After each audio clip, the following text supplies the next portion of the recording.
90% skill, 15% concentrated power of will, 5% pleasure, 50% pain, 100% reason to remember the day. Hey, this is RedpoleQ here, and as usual, I'm here with McConnell and we have like some really cool questions to go over, and we got some good stuff to share with you about our experiences and about questions that you, the listeners, have asked. So one of the questions I got, this is a really great question because it's so common when you're a Western guy living in Asia. In the last discussion, we talked about how girls feel about the fact that you don't necessarily live here full time, or you're traveling through, or the fact that you're foreign, so they think you're leaving. But there's another really common question that you get when you're here in Asia, and that's what do girls will ask you, why are you here? Why did you come to Taiwan? Or what are you doing in Korea, with a sneer? Or when are you leaving Korea? When are you leaving? Right? In fact, Blue Mystery, also known as Dan Bloom, was talking about how he's like he'd been living in Korea for 5 years. He's talking to them in Korean, and girls would be like, "So when are you leaving?" And he's like, "What?" And then he left. Okay, so how do you normally handle it when girls ask you why you're here? I guess I'll start. So my typical answer is that I tell them, okay, so first of all, the truth is that I'm here because I prefer Asia to America, and I'm in this country specifically because the cost of living matches what I'm willing to pay, and the pace of life is quite good. I enjoy being here. My friends are here, and that's the my perspective, true reason why I'm here. I've got a follow-up question. Why aren't you in Japan? Because Japan, I would be bleeding money like every second, but life would still be awesome. That's true. Yeah. So if I could be in Japan, I would be there. Shout out to the Osaka crew. Woo! Anyway, so yeah, that's why I'm here. But I think that the girls are expecting an answer that's more suited to their reality, because first of all, what I'm doing is very, very far out of what most people do. The fact that I even left America and came to live somewhere else is a pretty big thing for most people in the first place. And the fact that I left America, I work for myself, and I travel a lot is like really far out of people's reality. So even if I told them, they'd just be like, what? So what I usually say is that, well, I run this company and I have a lot of clients in different Asian countries, which is true. And I'm in Taiwan specifically because for a couple of reasons. One, Taiwan is very close to a lot of the countries where I have friends and clients who I work with, so it's very easy for me to travel when I need to take business trips. And also, I really love Taiwanese people, and I'm very interested in Taiwanese culture, and it's a good chance for me to practice Chinese. So those are my kind of stock responses to this. You want to learn Chinese? I'd be open to learning more Chinese. Yeah. Not as important as Japanese, of course. Everyone's favorite language, but okay. Yeah. And what about you? What do you think is why are girls asking? Is it really just out of curiosity, do you think, or? Well, what I tend to do is I always play them off each other, in the sense that I'll always say, "Yeah, I love the food here, and I love the people." And, no wonder Taiwanese girls think all foreigners love their food. So right away they're like, "Oh, great!" So right away they think, "Okay, great, I can go get food with this guy on a very basic level," and he really likes Taiwanese people, so he really likes being here. He goes well with the culture. But I always like to tell them that I've been to Korea, and I'll hate on Korea, and they'll be like, "Yeah, you're right, they're the worst." Or I'll tell them I've dated Japanese girls, and man, Japanese, I just never know what they're thinking. Taiwanese are such a nice in between where they're very direct, but they also know when to hold things back. And they're like, "Yeah, we are." And then when I'm in Korea, I'm like, "I'm so tired of Japanese girls. Oh, Koreans are the best. You're so direct and wild and passionate. Like we are, aren't we?" And then I'm in Japan, I'm like, "You're the best." And they're like, "We are." So that's what I tend to do. I just tell them why other places are terrible, and that's why I'm here. Oh, yeah. That's it. It's funny, right? Because the Asians, they have all these rivalries. Right, yeah. And then so, they're always wanting to hate on other. I feel like, I haven't been to Europe, but I feel like that wouldn't really work in Europe as much. Except maybe in France. Yeah, maybe. Yeah. Yeah. Where, I feel like if you were in Italy and they're like, "Why are you in Italy?" You're like, the Dutch, they're just so cold. They'd be like, oh, okay, whatever. Right. Yeah, that's what they do. Yeah. But here, in Asia, they're like really concerned with their like unique identities as separate from like other Asian countries, and they have like they want to be better and than others. They want to be more liked and appreciated by people from the West at least than from other places. Yeah. I remember one time I was in Cambodia and I was on a bus from Phnom Penh to Siem Reap, and I was sitting next to this Cambodian girl, and she was talking to me, and she's like, Thailand, right? And I was like, yeah. And she's like, a lot of people prefer Thailand to Cambodia. Why is that? And I like listed all these reasons. I was like, well, it's like more, more of a tourist destination, and there's more people there, and there's like all these sights to see and all this stuff. And I put in all these like really like legitimate reasons why Thailand is a popular destination. And she just looked at me like with this glazed over face, and she just goes, right, but that's not true. And I was like, what part of that was not true? The sky isn't blue.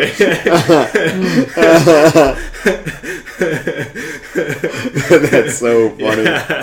Oh man. I think similarly, I have an approach that sort of does both. On one hand, I talk about how here in Taiwan anyway, I talk about how I really like Taiwan because it's a very chill place, and I had friends here, so that's why I decided to move. And I think Taiwan is really underappreciated in Asia in terms of everyone always thinks about like Japan, Korea, and China, and and Taiwan has a lot going for it. Obviously, the weather is great. I wore a short sleeve shirt yesterday, and it's December. So that's one hand. I don't lie to them and tell them it's because of the food, though. I love the food here, though. You don't eat Taiwanese food. I do sometimes, and I like it better than Korean. It's not spicy. Oh, right, because it's not spicy. Okay. I love the food here. I'm going to. You guys have a lot more Western restaurants. You have a lot more Western restaurants than Korea does. Therefore, I like the food here. They have lots of great duck blood here. Yeah, but I mean, like, even if I don't like it, even in Korea, though, I would tell girls that I like the Korean food, even though I didn't like it. Yeah. They're like, let's go out for duck kalbi. You're like, let's. Yeah, because like Korean girls, actually, if you told them you didn't like all this food, like from the beginning, it actually really matters to them. Yeah. And they're like, oh, this would never work. Yeah. Well, South Korea is the greatest nation in the world. Right. Yeah. When I was in Korea, I would tell them that the nightlife in Korea is really great, and I like that Koreans are so hardworking. Yeah. And no one can argue with that. And that the food is really good. I mean, but I really actually do like the food. I think Korean food actually is some of the best food on the planet. Yeah. I mean, I really like Korean food a lot, and like I do like think about how I'm not eating Korean food when I'm not there. That's good. And when I'm there, I try and just power through all my favorite meals. I'm just like eating. There you go. Yeah, if you want to take it even a step further, sometimes what I'll do is I'll just tell them I'm in Asia because I hate white girls. They're all fat pigs. And the majority of Asians will be like, yeah, I know. And they're like that. And they're like, you're so petite and fit. And so that right away like puts something on them. Right. They're like, yes. Divide and conquer. A pretty common thing for me is girls ask, oh, well, what about American girls? Aren't they great? And I was like, and they're like asking me like things I don't like about American girls. And I said, oh, well, American girls are really like loud. And then the Asian girls go, oh, no, they're not. And I'm like, you don't think so? And I said, think about the Americans you met before. And they're like, oh, wait, yeah, they are. And also, I also have a lot of the same things as McConnell, where I say, well, my business is here, and my friends are here, and I haven't lived in America for 15 years. So for me, it's more like Asia's home, and I like how there are so many different cultures in so close to each other. I can go to Thailand, and that's a totally different cultural experience than Taiwan, and it's only a couple hours away. Or I can fly to Korea, and that's a different cultural experience, and that sort of thing. Also, if you ever, and another thing is to always just contrast everywhere with like why I'm not in mainland China. Yeah, that's always because everywhere in Asia they hate mainland Chinese, including ethnic Chinese outside of mainland. Right, so that's always the easy go-to. I mean, even mainland Chinese don't really like mainland China, so that's true. That's an easy go-to. But but I think that the reason why they're asking it is partially because they're really concerned that, you know, they still have this mindset of like that Westerners are like have this exploitative mindset of Asia, and they really look down on the culture and the people here. Yeah, so, that's really an important thing to kind of disarm early on. Right, absolutely. So I think, you know, letting them know, and so what you were talking about talking about, you know, saying negative things about America and the West, I think is really valuable too. You know, I will often say that, you know, in the West, I think that, you know, that living there is really stressful because people aren't diligent there and they don't do their jobs properly. And, you know, in America, you know, and I'll tell them, the one example is I'll tell them the story about how I went to I was in New York and I was buying a subway card, and I put $10 into the machine, and, you know, this is $10 US. I put $10 in the machine, and it just ate my money and didn't give me it back. And like when you tell Asians this, they're like, "What?" They're like, "What? What do you mean it ate your money?" And I'm like, "Yeah, like I put in $10 and it didn't give it back to me, and also I didn't get, you know, any money." And they're like, "Oh my God!" And I'm like, "Yeah." So I went to the front, you know, the people who work there, and I said to them, "Hey, you know, the machine ate my $10." And they were like, "Okay, here you go, fill out this and mail it in, and then they'll send you the money," right? And then I get home and I'm to fill it out, and the first question is, "What was the machine number?" And I'm like, if they told me that I needed to write that down when I was there, I could have written down, but now I have no idea what the machine number was. And it was just like, and also I was visiting, and, you know, if this was in Taiwan or Korea or Japan, they would just sort it out right there immediately. Yeah. And, you know, and because the US is like that, it's just really stressful. Because you're always having to deal with problems because people won't do their work properly. But in Asia, people do it really properly. And so it makes it a very nice place to live. Sure. Yeah. And so that's one of the things that I say. So I think, you know, sort of, you know, telling them that their culture has various things about it that put it above the West is really good. Another one that I tell them is that, you know, in the States, you know, you can feel poor really easily. You know, like, because if you're poor, you live in a shitty neighborhood, and like the sidewalks don't work, and obviously this does not work for Thailand because the sidewalks don't work anywhere. What sidewalks? Yeah, right. But you know, when you're talking about, you know, to Korea, Japan, and even mainland China, I mean, no matter where you live, if you live in the poor neighborhood, you know, you still have clean water, you still have, you know, clean sidewalks that work and are straight, you still have easy access to the airport. I mean, you don't feel poor. Your supermarket doesn't suck like it does when you're back home. So, you know, I think any of those things that sort of give them face are really valuable. I mean, obviously, in our case, you know, we live here because we actually feel that way. So, you know, and I think mentioning how long you've already been in Asia is big too. Yeah, that's one thing that because I came here really early, and I always say, I came here as soon as I finished school. And that's like to them, and, you know, it's a pretty good indicator that I'll continue to stay. So I think listing time periods is really important. Okay, cool. Then let's get to the next question. So, first of all, and these sort of link in, one question was about, you know, how important is penetrative sex to women's enjoyment? And the other one is, you know, how do you treat girls after sex? So these are pretty related. So let's start with the penetrative sex question and how important is that? So, you know, I tend to think that guys, at least, really think that, you know, that getting that penis inside is so incredibly important. I don't really think that the same is as true for women. I don't know. What do you? Well, I don't even really. For me, I really don't even think that's that important for me as a guy. Really? I think it's not, because I think it's the whole experience is really important. I love vaginas. Yeah, but actual like penetrative sex. I love having my penis inside vaginas. Just putting it out there. Yeah. Yeah, Call me old fashioned.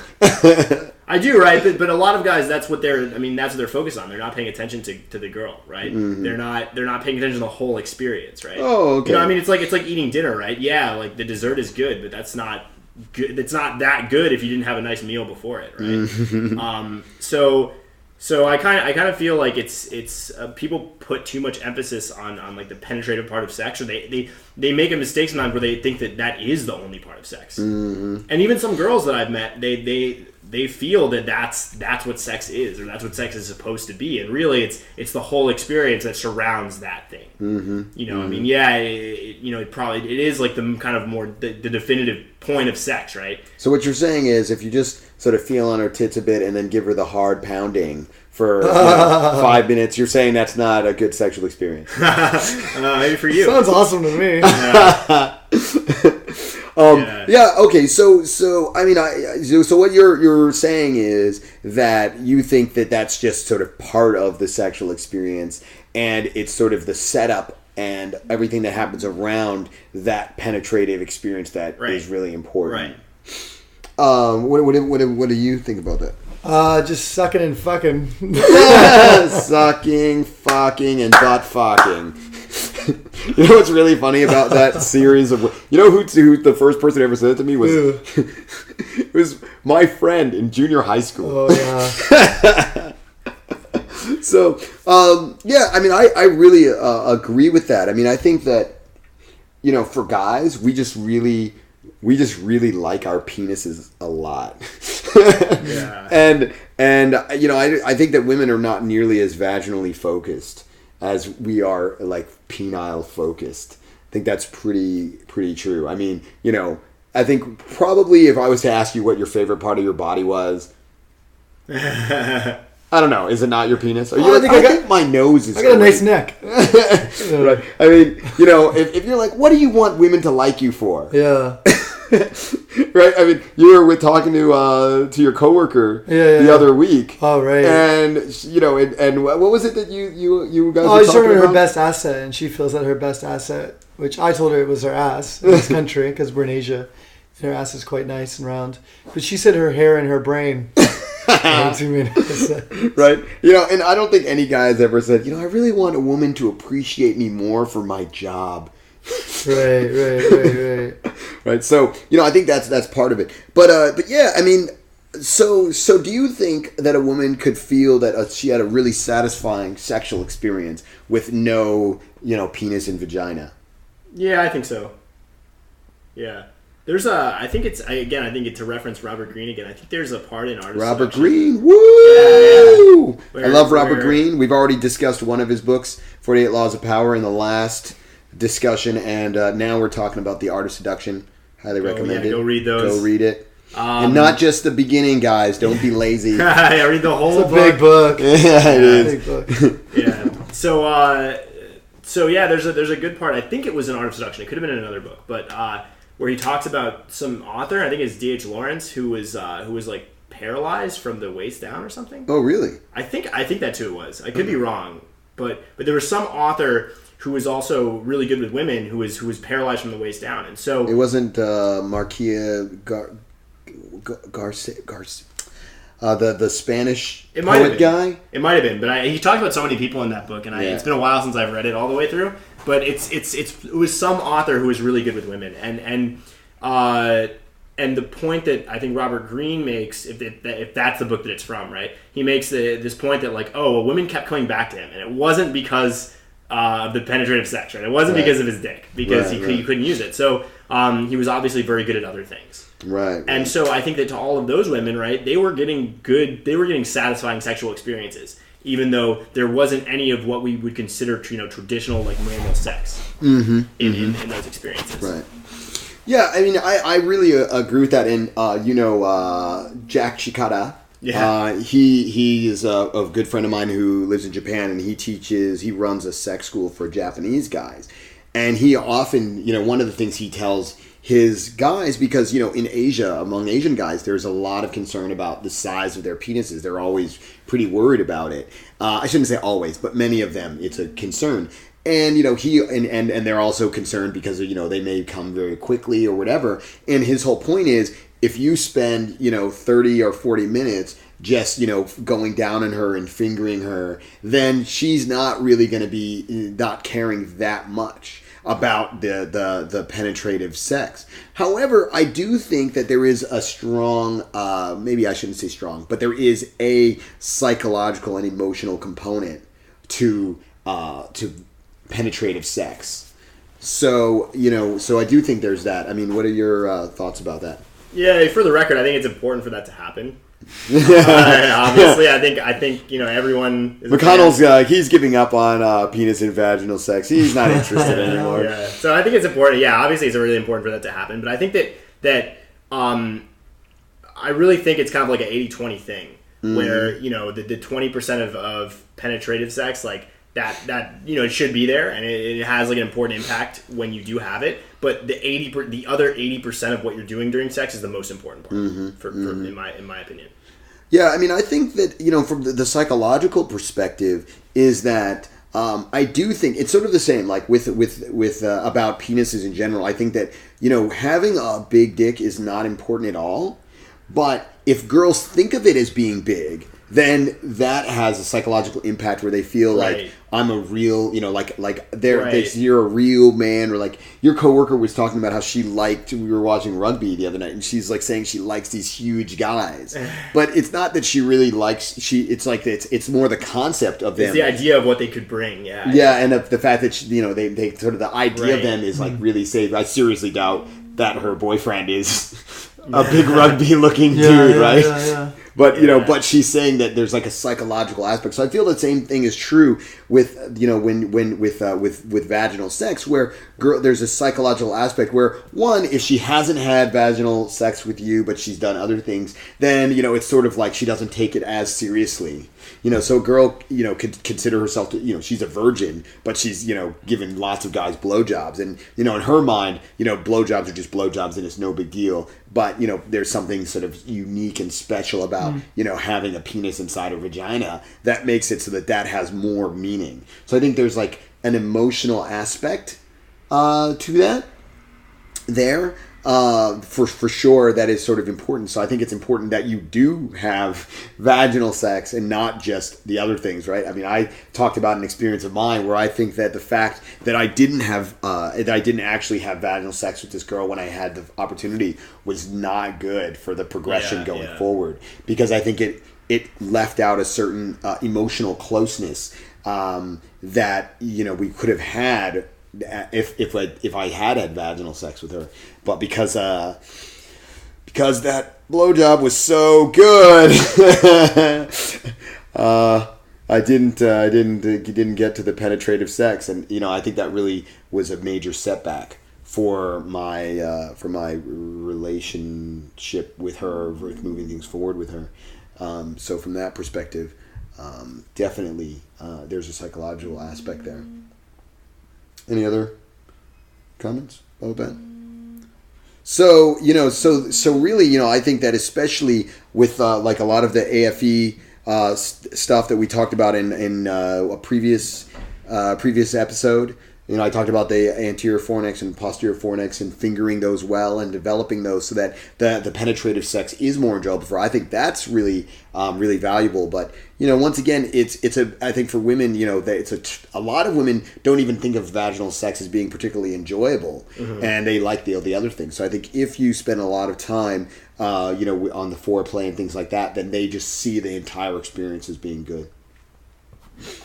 I mean, at the same time, there's girls that just want me to fuck the shit out of them multiple times. Right. Oh. So there's that, right? Like, they're just stop fingering me, just fuck me. So there's that. That definitely exists. Yeah. But I guess what I would ask you is, do you think that's primarily a physical thing, or do you think it's primarily a psychological, emotional thing that makes them feel that way? I think it's all of it, all three. Some of them just want that. They like the dominating feeling, just... Right, but you're saying it's a dominating feeling, so that's kind of more... Oh, but they also like the physical. They like the feeling of the dick inside their pussy as well. I think it's all encompassing. Do you think it's more one or the other, though? What's that? Do you think it's more about this emotional and psychological aspect, or do you think it's more... No, I think it would be... No, I don't think it's more one than the other. It depends on the girl. Maybe for some girls it's more, for some girls it's less. And what about, do you think that there's a difference in the emotional engagement that the girl has with you? Because clearly, like let's use in this classic Sex in the City, there's Samantha, right? And for her, sex does not have much of an emotional component to it. Right. And then on the other hand, you have like Charlotte, who it's all about, the psychological and emotional experience, and the physical experience is almost irrelevant to her. Yeah. So do you think that plays a role too in terms of the girl and what she's looking for? Yeah, I just really think it depends on the girl. And don't you think, like, when you're having sex with certain girls, you can tell what it's doing for one girl compared to another? Yeah. Like the bond that's being created in that moment, where another girl, you just know you guys are just really having a physical... Yeah, I mean, definitely there are girls that, that I've had sex with and I can tell that they enjoy it from a physical perspective, but it doesn't mean anything to them. They're just like, yeah, I like this. Yeah. This is nice. Yeah. There was a girl, of course, she's British, but she was, Viet Pinot, half Vietnamese and half Filipino, or, what is it? How did that happen? So she was, and when I was having sex with her, I mean, I didn't really feel like she was like, oh, I'm having sex with Martin. It was more like I was her sex toy. Yeah. Real sex doll. Yeah. Yeah. And so I feel it, but I don't feel that that's that common with Asian girls. And I think that's more because they're not expecting to enjoy the sex. I don't know. I kind of feel that way. I don't know. Do you? Doesn't match your experience at all. No, I just feel like some girls give me like lots of eye contact, or trying to constantly look at me during sex, or they're trying to put my name in there a lot. Then they're trying to create that. Say my name. Right. Say my name. Or other ones are just like, they want to hear that smacking sound. That's what they want. It's gonna get them there. Yeah, I mean, like that's just for for sure. Yeah. That's true. But then it would say something about what is that sexual experience for her about, right? Absolutely. So I guess what you're saying is that for some girls, and I definitely agree with this, but I think this is more common with Western girls than it is for Asian girls. Sure. There are definitely girls who, if it was like the foreplay was really great, but there wasn't, the hard pounding later. I think they would be disappointed. In the West? I think in the West it's more common that they'd be disappointed for sure. Whereas here, I think, some girls would, but I'd say most of them, they would be more concerned about the overall experience. I don't know. Yeah, I think you're right. And that feeds into what we were talking about next, which is, how do you treat girls after sex? I was reading this Tumblr. Oh, man. I was reading this Tumblr post, and it was about a Western girl who lived in Japan, and she was talking about some of the differences with having sex with a Japanese guy. And one of the things she said, well, there was a couple, so I'll list them. So one of the things was about how she was visiting this guy, her boyfriend, I guess. And he was like, "Oh, do you want to take a shower?" And she's like, "No." And he was like, "Oh, okay." And he took that to mean that she didn't want to have sex with him because, for her, for Japanese, you wash up before you have sex. Yeah. And Korea too. In Korea too. Yeah. Thailand is like that. Taiwan's been like that for the most part. Right? Yeah, right. Yeah. So that's really, apparently so I've been, so accustomed to Asians. I just thought that was normal. Right. That you want to wash up before you, let some guy, put his tongue in your vagina. Sure. But apparently in the West, this is a novelty. Yeah. They're like, well, we got to keep it musky. I don't know what's the deal. That's funny. But that was the first thing that she commented on that she said was weird. But the other thing was that she commented that, with in Japan, that one person is supposed to be the more active person in the bedroom and the other person is supposed to be the more passive person. And she was saying that one of the things that this included was that the guy is the one who's supposed to clean up. Is supposed to clean up, the mess after the fact. And she also seemed to think that was strange. Wait, she thought this was strange? Yeah. That the guy cleans up? Yeah. Who is this girl? Do you have her number? But I thought that was strange. I was thinking, like, in America, what happens? Does the guy just tosses her the box of tissues, and then she has to get up. She's got the spunk all on her, and she just has to get up and walk over to get the tissues on her own. While the guy's over there, lighting up his cigarette and drinking his beer or something. Like, what is going on? I recently had sex with a girl, and I pulled out and came on her stomach, and then I didn't have any tissues around, so I just had this old shirt. So I just gave her the old shirt and wiped it off. And then she was like, "Oh, okay. Oh, is this all right?" I'm like, "Yeah, it's fine. I'll throw it in the laundry later." Well, she came over 2 days later. Yeah. And something else had to happen, or she wanted to go outside and go to take a shower. She's like, "I need to put something on my top." And so I had the same shirt, and I didn't. And I was like, pick it up, and she's like, "Oh my god." That's the same shirt. Oh my god. Did you wash it in between? No. Oh, it's not the one I'm wearing right now. That's good. That's good. Well, actually, for this reason, I mean, I have tissues, but I also have, a couple of hand towels that I keep nearby so that, I can use them for whatever cleanup might be necessary. Sure. So I highly recommend you go and get some hand towels and, have a stack of them next to the bed or something so that, whatever is there, you can take care of it. And never borrow a shirt from me. Never borrow a shirt.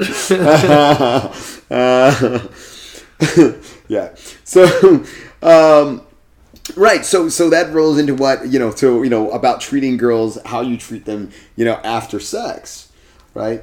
So, I mean, what are some of the things that you do or that you think you should do? Maybe you don't always do them, but you think you should do. What are the things that you do for a girl if you really like her? Let's start with that. Yeah. Well, it depends. First of all, it really depends on what kind of sex is being had. Right. So first of all, the first thing might be you have to untie her, for example. Yeah. First of all, get all of the restraints off and you can move around again. But I think that so there's one thing that I always am kind of aware of when I have sex, and in like the kind of like BDSM sort of community, there's this term called like aftercare. But maybe you should explain what the BDSM community is. Some people may not be aware. Oh, so BDSM just like bondage and like sadism and kind of like power play during sex and like rougher sex. Can you explain what the acronym? Yeah, hold on. Bondage, dominance, sadism, masochism, right? Yeah, Isn't that correct? Yeah. So all of those things and all the activities included in that, and so one of the terms used among BDSM people in the BDSM community is aftercare, and aftercare basically means that because when you have like an intense sexual experience with someone, whether you're actually doing a lot of the stuff in BDSM or not, when you're having like kind of rougher or just like very different sex from what you call like vanilla sex or just normal sex, you're vanilla sex. Yeah, that's the kind of you've never heard this term. I mean, I don't know. When you said vanilla sex, I just started thinking vanilla cream pies. Oh yeah, I don't know. But, so normal sex where you're not doing anything, I guess, too kinky. I guess it's really up to the person to decide what that means, right? But okay, so whatever is the normal baseline for that person is what you would call vanilla sex. Right. Okay, right. Got it. So when you're having something other than normal baseline sex with somebody, then you're putting them through an experience that's probably, hopefully very enjoyable for them, right? But you're putting them through something that they're not used to. Mm-hmm. And you're kind of like putting them into a sort of a state of shock. And I don't want to use that in a bad sense because it's usually an overwhelmingly good experience. You got the cattle prod. Yeah, but you're taking them out of their normal reality. So it's very important after sex. I mean, at least what people who are into BDSM think is that you're supposed to care for them and be very gentle with them after what you do. Mm-hmm. So in other words, you wouldn't just finish doing all this stuff where you're like tying them up and maybe maybe like slapping them or even doing more and then just stopping and leaving them and stopping and just leaving them and then not doing anything. That's like very, very poor behavior. Mm-hmm. And this is one of the critiques of like 50 Shades of Grey was that the character Christian Grey never does any aftercare for his girl, and of course, like no wonder she doesn't like this stuff. She's not. He carries her into the bedroom and leaves her there by herself. Yeah. She can sleep alone. So this is and I guess I'm not really like heavily into BDSM, especially compared to like a lot of practitioners, right? But I think that there's a lot of value in that, in understanding that kind of thought of aftercare, where because sex, you're always. And if you're trying to be good at sex, you're always trying to, give people new experiences and offer something that's new. So I think you should always be aware of how far you're pushing somebody and what new things you're introducing them to, and then try and kind of like easily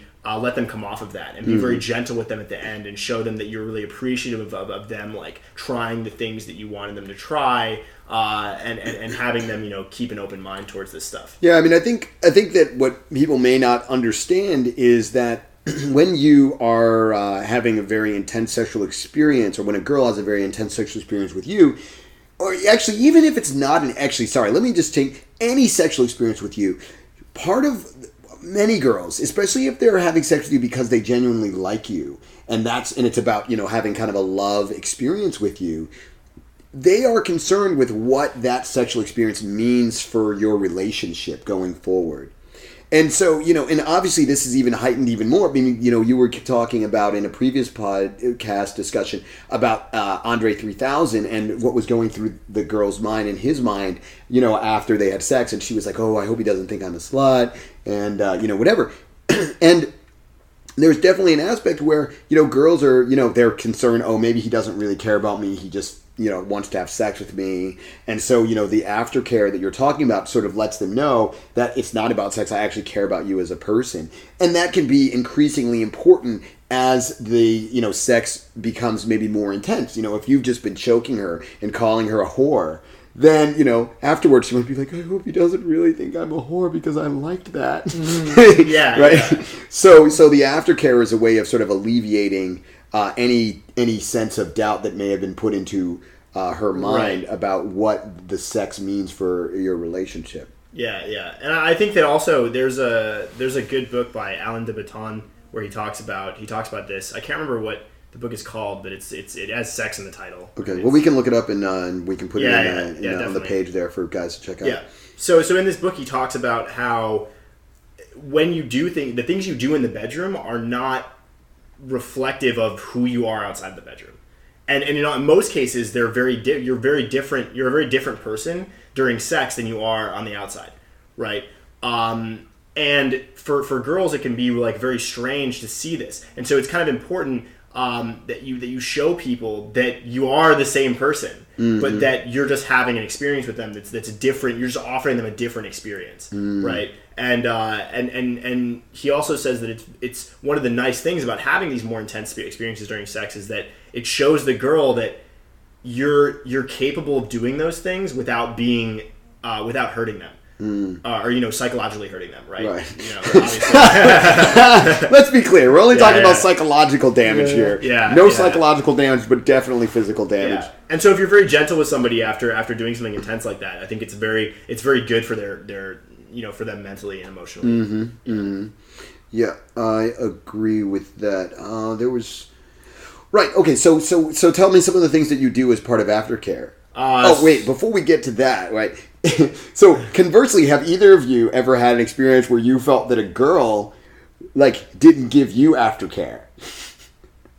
Oh, I don't know. Do you have any stories?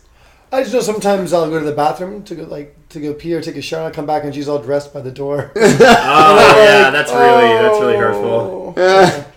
I many years ago I was seeing this girl, and after sex she would just get up and go outside and start smoking a cigarette immediately, and I was just laying in bed all like, when is she coming back? I had a girl in Korea light a cigarette and take a shower. I was like, you gonna smoke a cigarette? She's like, what? I'm like, while you take a shower? She's like, yeah, I always do. And I was like thinking, I gotta get checked tomorrow. I gotta get tested. Go smoke some showers.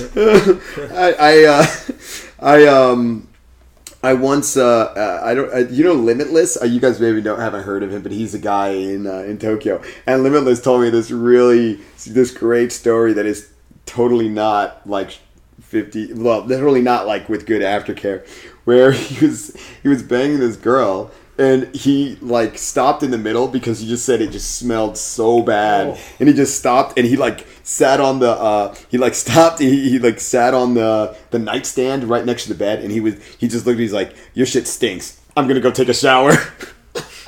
So bad. So guys, don't do that. Tough love. She was like, well, I was hiking all day, and I was just thinking, not Asian. Yeah. Oh, she wasn't. No, she was American. This is in America. So there you go, right? Yeah. I mean, this never happened in Asia, but anyway. So what are some of the things that you do as part of aftercare? Yeah, I think that first of all, alert women that maybe they need to, get their shit checked because it's terrible. That's yeah. First, I tell them that they need to get their shit checked. Then I proceed to do some nice things. I like to do. I think touching is really important, and especially like very, very gentle touching, like playing with their hair. And like stroking them and just being very, very gentle to offer contrast to like some of the things you might have been doing. And then I guess also just talking to her, right? And asking her what she felt at different times so that she can be, first of all, so that she can like kind of like emotionally process this stuff that just happened. And I'm not, and for the record, like I'm talking about any sexual experience, not just like really intense ones, right? So, you're talking to her and you want to maybe talk to her about like the sex or just about how she felt or about how she feels now. And I think those things are all really important because then you're like showing her that you want to communicate about this stuff. So you're normally just like, oh, how was that? I'm curious if specifically. Yeah. Like, no, I think that could be. It sounds like this could be a really awkward situation. You're like interrogating her. Well, no, pull out the microphone. It really depends on what I did, right? So if we did a lot of stuff that's maybe new for her, I ask her how she feels. Just how do you feel now, right? And then I based on her response to that, then we take the conversation in a different way, or maybe we don't talk about it that much. Right, it really depends on her, and then, but really, like I think touching is very important. So doing a lot of touching, and then maybe like massaging her, doing things like that are very important. Having cleaning up, obviously, I think is really good. You taking care of all of that, of course. Maybe like showering together. I think that's really good. Just trying to think of things. Yeah, I think I remember there was one story that you told me where there was a guy who like played the piano after he had sex with girls. I thought that was like a very nice touch. I mean, doing things that if you have like skills, like doing things that you can like offer your skills to girls after sex, I think is very nice. Yeah. Yeah, I also often give girls like a little bit of a rub down. It's not like a proper massage. I'm tired, but Yeah. I give a little bit of a rub down and offer them something to drink, some water or something like that. I think is good. Sometimes in the old days, when I still lived in Japan, I would often like give girls chocolate. I'd have like chocolate. Oh, I used to do that too. Yeah, I'd give girls chocolate. So those are like a reward system. Yeah. Ring a bell. Give her a piece of chocolate. You did well. I know what you're really here for. Yeah.